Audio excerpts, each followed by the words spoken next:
ان 10 دنوں میں اس کتاب کا خلاصہ آپ کے سامنے پیش کرنا چاہ رہا ہوں، اور اس ایک سوال کا ہم جواب ڈھونڈ رہے ہیں. میں اپنے لیے، میں آپ کے لیے بھی نہیں، میں صرف اپنے لیے اس ایک سوال کے جواب میں یہ بات پیش کر رہا ہوں.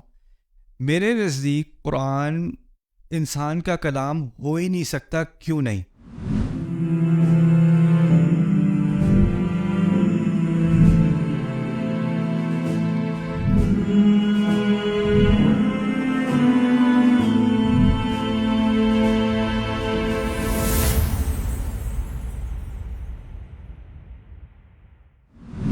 الحمد للہ رب العالمین والصلاة والسلام علی سید الانبیاء والمرسلین وعلی آلہ وصحبہ اجمعین.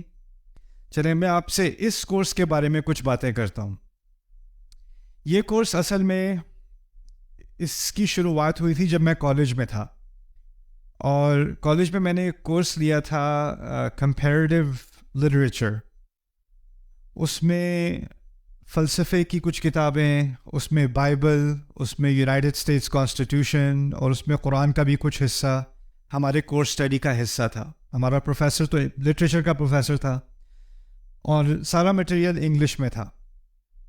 اور اس میں ایک ہمیں ہوم ورک اسائنمنٹ دی گئی تھی. میرا پہلا سیمسٹر تھا کالج میں نیو یارک میں، اور اسائنمنٹ یہ تھی کہ بائبل میں جوسف کی کہانی جو ہے، story of Joseph in the book of Genesis, اس کا آپ نے تقابل کرنا ہے قرآن میں سورہ یوسف سے. سورہ یوسف 12ویں سورت میں سیم اسٹوری آف جوسف، اور یہاں پر بائبل کی اسٹوری. ان دونوں کا آپس میں کیا تعلق ہے، ان کا کیا کمپیریسن ہے.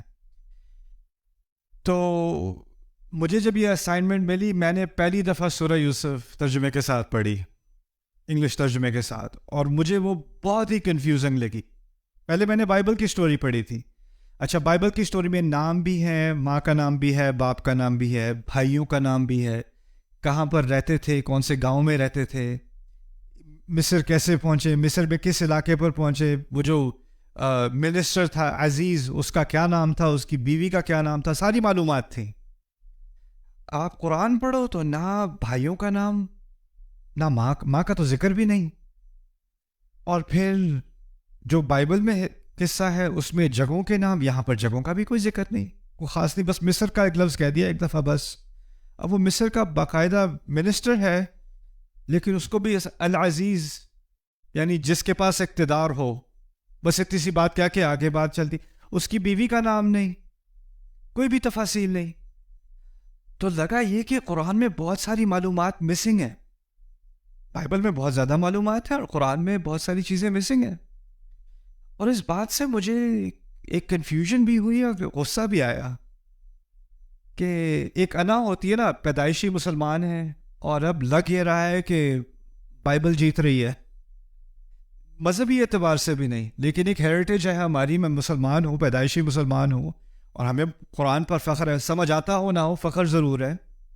اور بچپن سے یہ سنا ہے کہ اس کا ایک ایک لفظ ایک ایک مقام پر بالکل پرفیکٹ ہے، اس سے آپ ایک لفظ کو اپنی جگہ سے ہٹا نہیں سکتے، اور اس میں کوئی چیز نہ زیادہ کی جا سکتی ہے نہ کم کی جا سکتی ہے. تو لا یأتیہ الباطل، اس پہ تو کوئی باطل آ ہی نہیں سکتا. تو اس غصے کی وجہ سے مجھے سمجھنے کی خواہش ہوئی کہ میں اس قرآن کو، شاید ترجمے میں کچھ مسنگ ہے، شاید عربی میں کوئی ایسی بات ہو رہی ہے جو ترجمے میں مسنگ ہے. اور اس وقت سے میری ایک دلچسپی ہوئی قرآن کو بغیر ترجمے کے سمجھنے میں. اور جب میں نے عربی کے بعد قرآن کا مطالعہ شروع کیا تو میرے ذہن میں اور بھی مزید سوال آنے شروع ہو گئے، کیونکہ اللہ تعالیٰ قرآن میں جب بات کرتے ہیں، آپ نے کسی میں تھوڑا سا بھی قرآن پڑھا ہو تو قرآن میں کچھ ایسی کوالٹیز ہیں جو اور کتابوں میں نہیں ہیں. اللہ تعالیٰ فرض کریں کبھی تقوی کی بات کرتے ہیں، لیکن ایک دفعہ نہیں کرتے، بار بار کرتے ہیں. 200 سے زیادہ مرتبہ ایک ہی مضمون پہ، تقوی پہ ذکر کیا جا رہا ہے، تقوی کا. اگر کسی ایک قصے کی بات ہو رہی ہے، موسیٰ علیہ السلام کا قصہ ہو رہا ہے، تو وہ ایک مقام پر مکمل بات نہیں کی جا رہی، تھوڑی سی یہاں، تھوڑی سی وہاں، تھوڑی سی وہاں، یعنی ٹوٹا ہوا ایک چھوٹا سا ٹکڑا ادھر، ایک ٹکڑا ادھر، ایک ٹکڑا ادھر.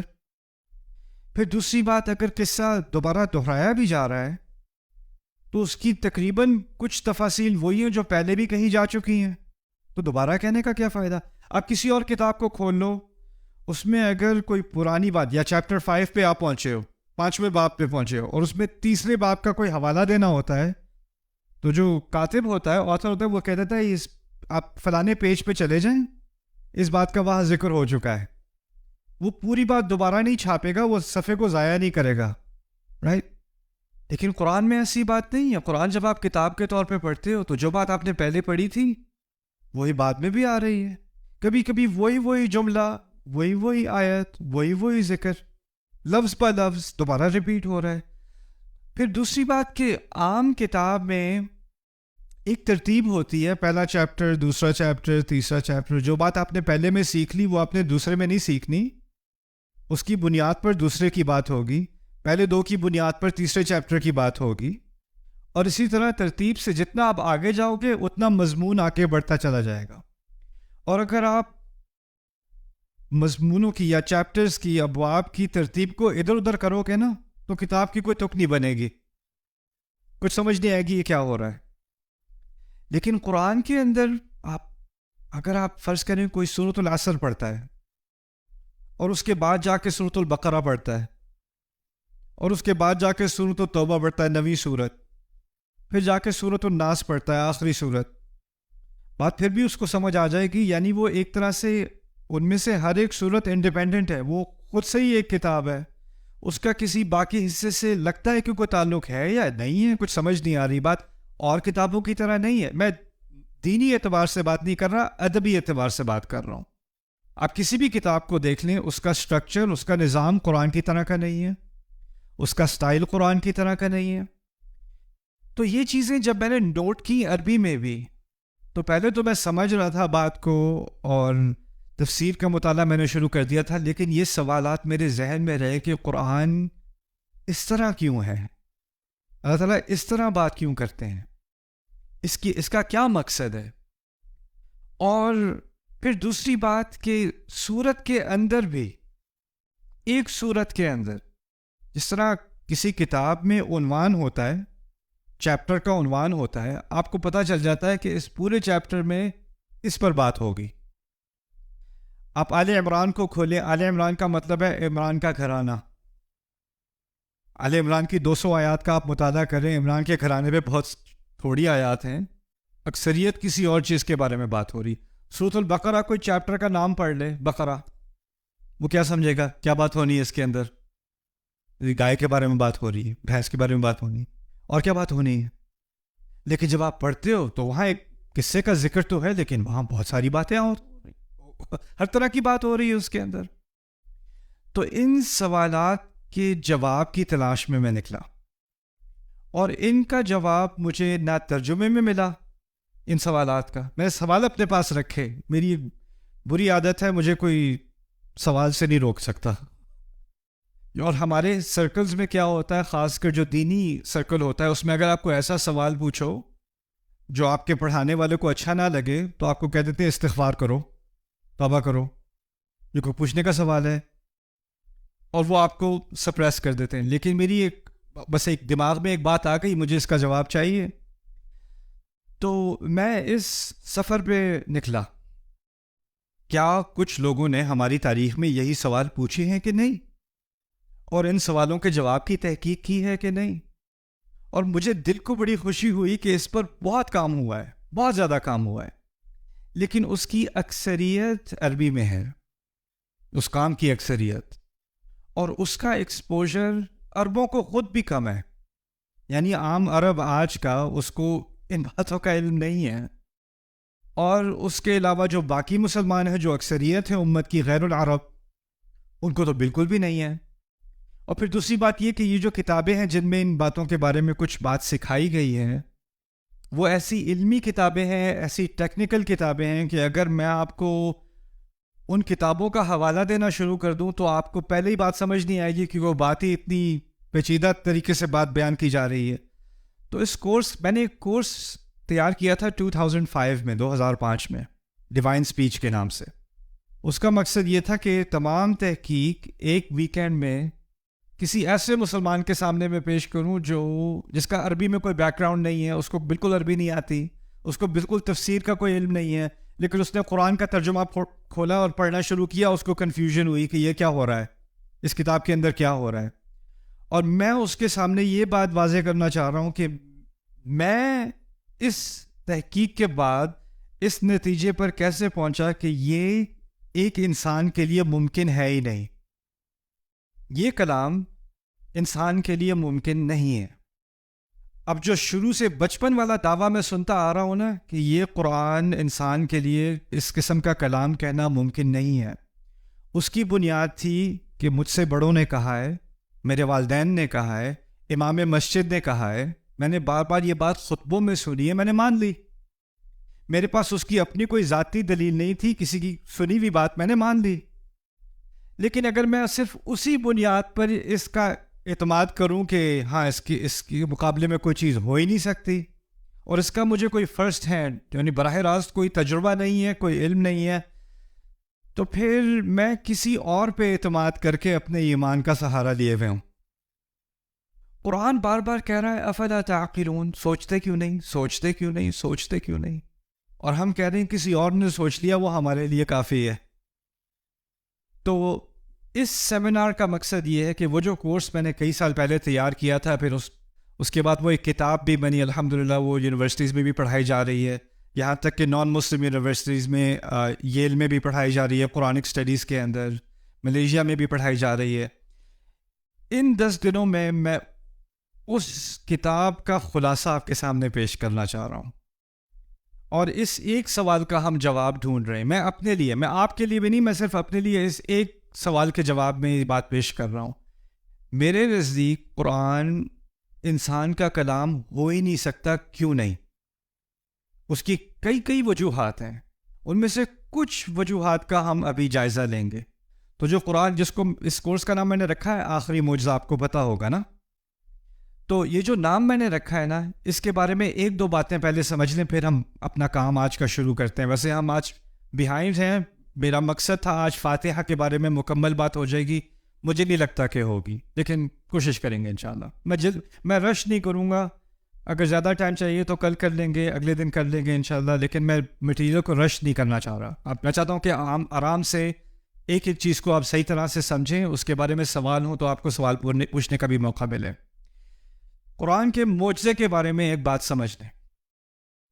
اگر کوئی سمندر میں غوطہ لگاتا ہے، گہرائی میں اترتا ہے، وہاں اس کو موتی ملتا ہے یا کوئی خاص قسم کی مچھلی ملتی ہے، اور وہ نکال کے وہ لاتا ہے اور کہتا ہے یہ دیکھو میں نے کیا ڈھونڈا سمندر میں سے، اور وہ یہ دعویٰ کرے کہ اصل جو سمندر کا خزانہ ہے نا وہ میرے ہاتھ میں ہے، کیا اس کا دعویٰ صحیح ہوگا؟ سمندر بہت بڑی چیز ہے، آپ بہت چھوٹی چیز ہو. آپ جتنے بھی غوطے لگا لو، پوری زندگی غوطے لگاتے رہو، آپ کے پاس اتنے سے موتی آنے ہیں آپ کے ہاتھ میں، اور باقی کتنے لامعلوم خزانے پیچھے رہ گئے، نامعلوم خزانے آپ کو پتہ بھی نہیں، دنیا کو بھی نہیں پتہ. قرآن کی مثال اللہ تعالیٰ نے خود دی ہے ایک سمندر کی طرح کی، بلکہ ایک نہیں کئی سمندروں کی طرح. قل لو كان البحر مدادا لكلمات ربي لنفد البحر قبل ان تنفد كلمات ربي ولو جئنا بمثله مددا. کہہ دو کہ اگر میرے کلمات، میرے الفاظ سمندر کی طرح ہوتے. اس کی مثال دی اللہ تعالیٰ نے. اب سمندر کی مثال سے کیا فائدہ ہوا؟ ہم قرآن میں تدبر کرتے ہیں جیسے کوئی غوطہ لگانے والا سمندر میں غوطہ لگاتا ہے. اگر میں ساری زندگی سمندر کے اندر گزار دوں نا اپنی، تو میرے جسم پہ، پورے جسم پہ کچھ قطرے ہی لگے ہوں گے. میں نے پورے سمندر کا تجربہ نہیں کیا، اور میں گہرائی میں بھی اتر جاؤں تو میرے ہاتھ میں 1-2 موتی آنے ہیں، 5-6 آنے ہیں، 500 آ جانے ہیں، 1000 آ جانے ہیں. میں کبھی یہ دعویٰ نہیں کر سکتا کہ میرا پورے سمندر پر عبور ہے، یا میں پورے سمندر کا تجربہ کر چکا ہوں، اور اس میں جو خزانے تھے وہ میرے ہاتھ میں ہیں.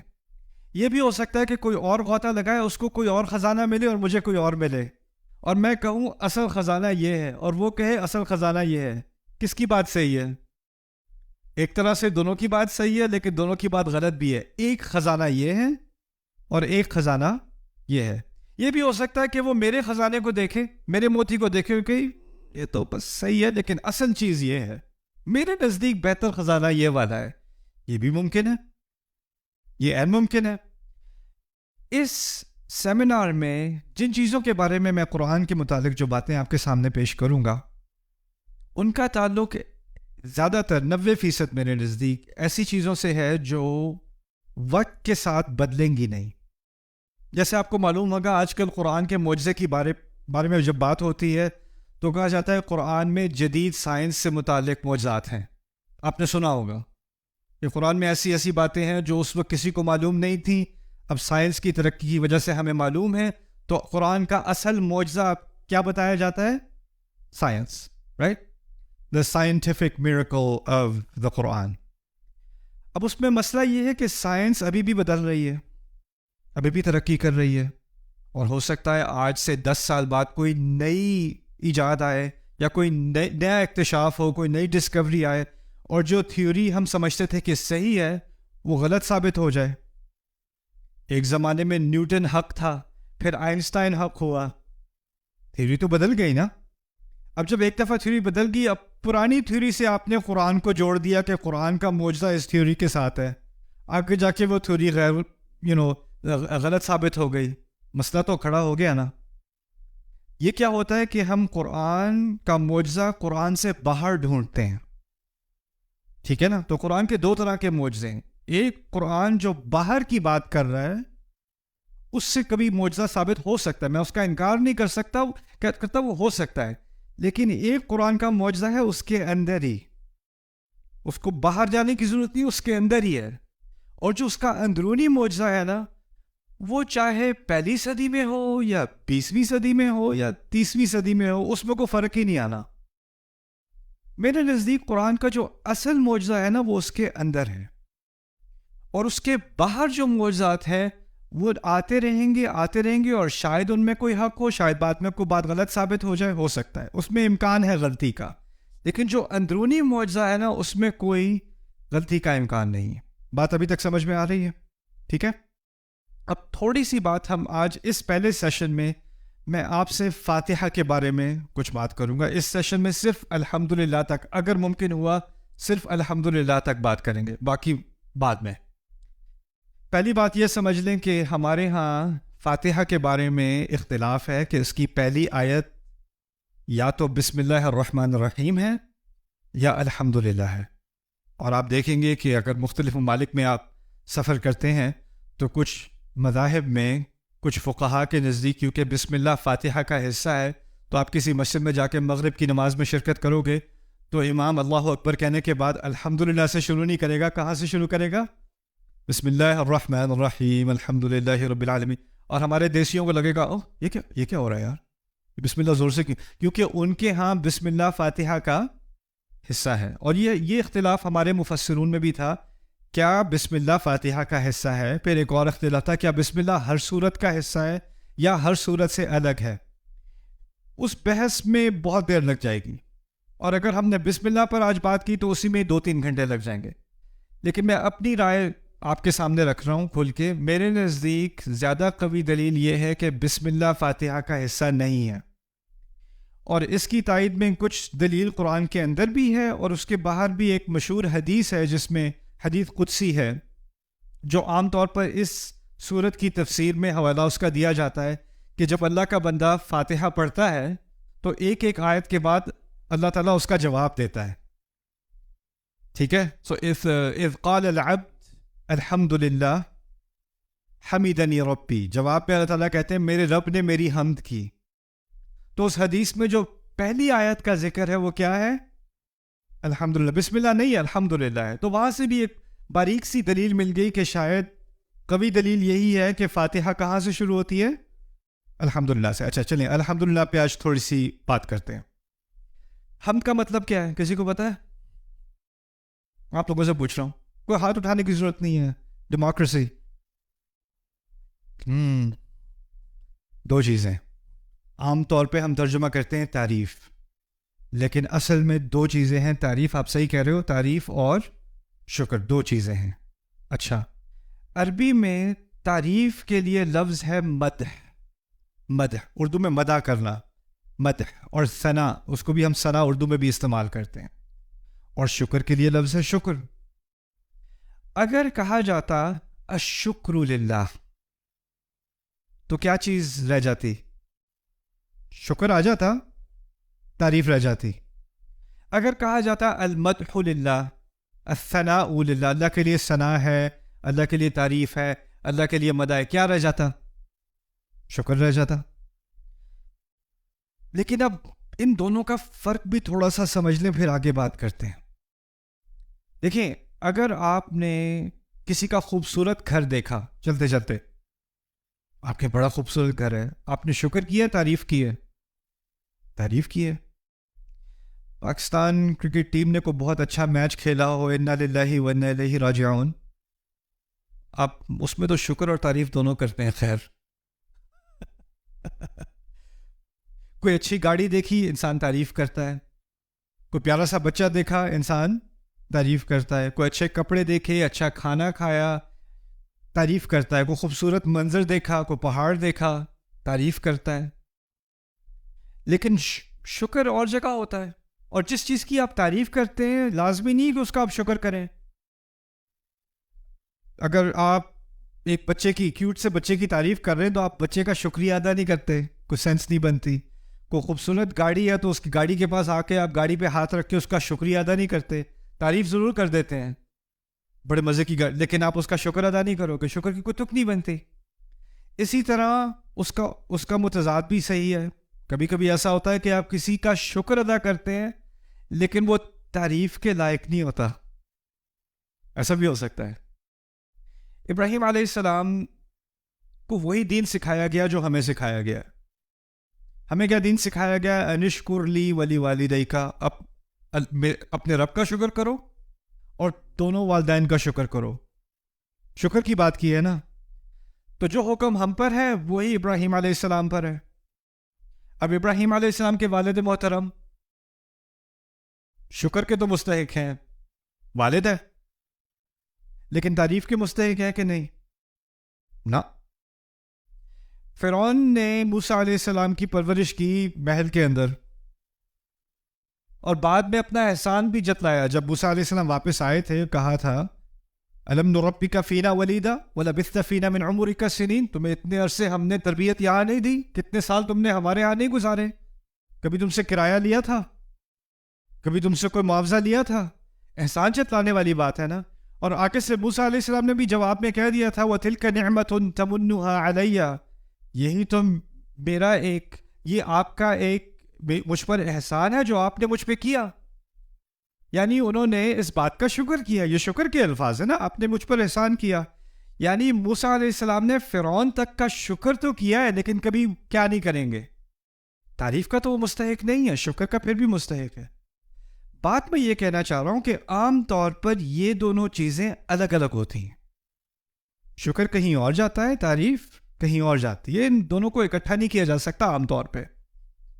پھر سوال پیدا یہ ہوتا ہے کہ جب اللہ تعالیٰ نے کہا ہے نا الحمدللہ، اور ان دونوں کو ایک ساتھ ملا دیا ہے، تو اس کا مطلب ہے جب بھی میرے منہ سے الفاظ نکلیں گے تو میرے جذبات سے دو مطالبے کیے جا رہے ہیں. جو بھی ہو رہا ہے مجھے کسی نہ کسی طرح اس کی تعریف کرنی ہے، اور پھر جو بھی ہو رہا ہے اس کی بنیاد پہ مجھے خدا کا شکر کرنا ہے. اب ہوتا کیا ہے، حالات خراب ہیں جی، اکانومی خراب ہے، بس جی الحمدللہ. اب آپ الحمدللہ جب آپ کہتے ہو تو نہ ذہن میں تعریف ہوتی ہے نہ شکر ہوتا ہے، بلکہ الفاظ ہی ہوتے ہیں بس آپ صبر ہی کر سکتے ہیں. اور صبر کے لیے ہم نے نئی تعبیر کیا نکالی ہے؟ بس جی الحمدللہ. ٹھیک ہے، لیکن ہونا کیا چاہیے؟ مشکل کے، اگر اللہ نے مجھے اس مشکل میں ڈالا ہے تو یہ مشکل بھی تعریف کے لائق ہے. اور اگر میں اس مصیبت سے گزر رہا ہوں تو اس میں اللہ کی کوئی نہ کوئی نعمت ہے، وہ پھر بھی میں اس کا شکر کروں گا. یہ ذہنیت ہے الحمدللہ کی، دونوں چیزوں کو کمبائن کر کے.